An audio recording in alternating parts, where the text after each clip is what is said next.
situation you're supposed to win.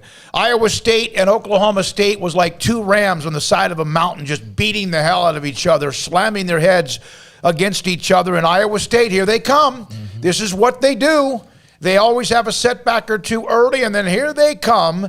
It was a hell of a game. Oklahoma State could have absolutely won the game, but well, we kind of expected that in the end it could be Oklahoma, Oklahoma State, Iowa State, and now even Baylor, of course, a part of that conversation with Texas coming up this week. Yeah, it's a 4-team race so long as those teams all handle their business. You know, you don't want to, like, go lose to Texas this weekend if you're Baylor and all of a sudden they're kind of in there, you know what I mean? So if those four handle their business, though, and they are going to meet up, you know, Oklahoma's got to play Iowa State and Oklahoma State still. Iowa State's got to play Oklahoma, so on and so forth.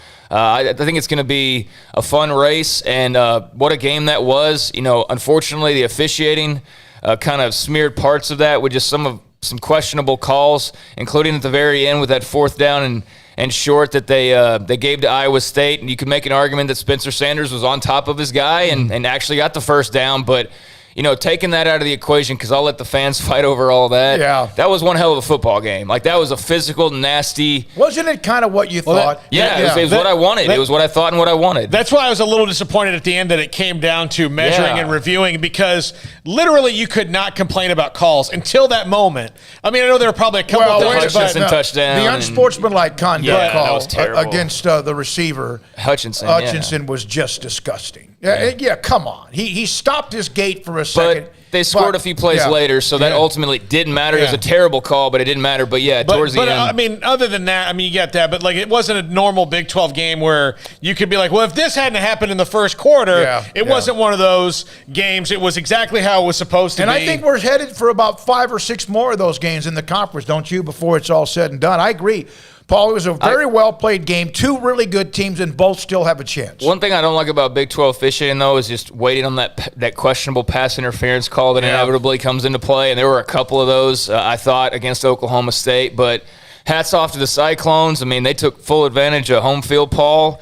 It was a great crowd. It looked like a beautiful day out in Ames. And Oklahoma State, man, they have nothing to hang their heads about. They're a damn good football team.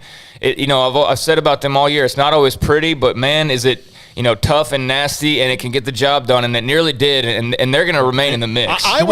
Do we have him on this? Not yet. Iowa State's a tough place to play, no matter what. No matter what. No matter where it is, it's tough to play. Yeah, it's in a Big 12. It's a sledgehammer. Oklahoma survived.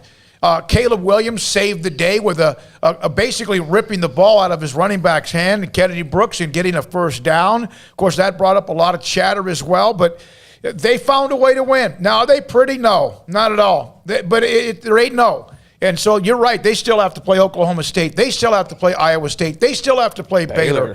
Everyone has some of those. Oklahoma State has played Oklahoma State, has now played Iowa State and Baylor, but they still have Oklahoma down the road as well.